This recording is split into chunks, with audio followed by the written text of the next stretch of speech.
With me now is Shadow Employment Minister Justin Madders. A very good morning to you. Thanks so much for talking to us. Steve Barclay, the Health Secretary, is calling on junior doctors to stop their strikes. He says that strikes are harming patients. Is he right? Well, obviously, any industrial action is going to have an impact on patients, which is why it's imperative that he tones down the rhetoric and gets around the table. This strike has got no sense that it's going to end anytime soon. So simply issuing ultimatums to the junior doctors clearly isn't going to work. They have a number of grievances, not just related to pay. I think that the only way this will end, as in all industrial disputes, is through a settlement. And that's what I would urge Steve Barclay to focus his attention on immediately. Well, yes, and Steve Barclay says he stands ready to discuss issues other than pay. But as far as pay is concerned, he's issued what he describes as a fair and final offer. Would Labour sit down with the unions and talk about pay? Well, we're not going to conduct negotiations via a TV studio, but we absolutely would be in the room with the unions now.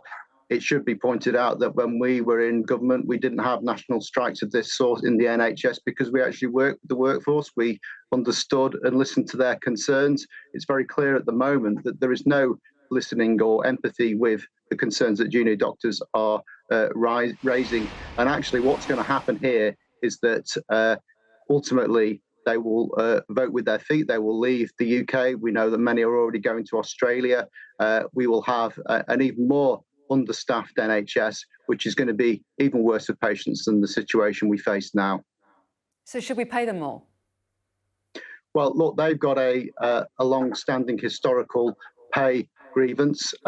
It's pretty clear across the public sector. Pay has not kept up with the cost of living. We're not going to be in a position to put figures on that at the moment, but I think that you need to give these staff, you need to give across the whole NHS workforce some hope that there is light at the end of the tunnel, that there is some understanding that pay needs to be dealt with, working conditions need to be dealt with, and actually you've got a government that is listening to the workforce. None of that is happening at the moment, which is why this impasse has been reached. It takes a bit of leadership for the government to actually climb off its high horse and sit round the table, meet with the junior doctors and try and find a way through this. That's what patients deserve, that's what the NHS workforce deserve, and that's what the government should be doing.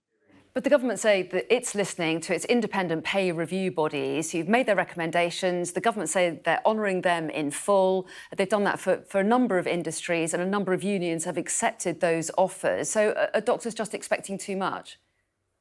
Well, that's what the point of negotiation is. And I think this 35% figure that's bandied about is an opening gambit from the junior doctors, but it's being used by the government as a reason not to meet. And actually what the government should be doing is finding common ground, finding areas that they can have discussions on. That might take the heat out of this, that might improve the atmosphere, that might actually see a way through this. At the moment, I see no prospect of any change to this industrial action because I'm afraid there is an element of implacability from the government that is not helping anyone.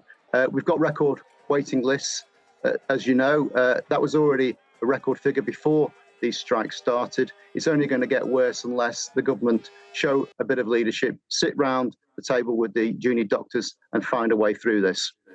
OK, I want your reaction to today's GDP figures. 0.2% growth in the second quarter of this year, a little bit better than expected. Some welcome news?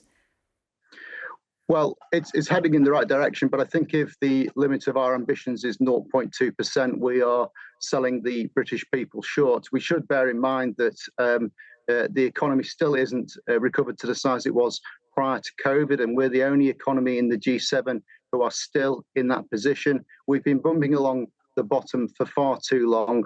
We need a much more ambitious plan from government to actually deliver growth. That's one of Keir Starmer's 5 guiding missions, to have the highest sustained growth in the G7, because that is the only way that our economy and our society will improve.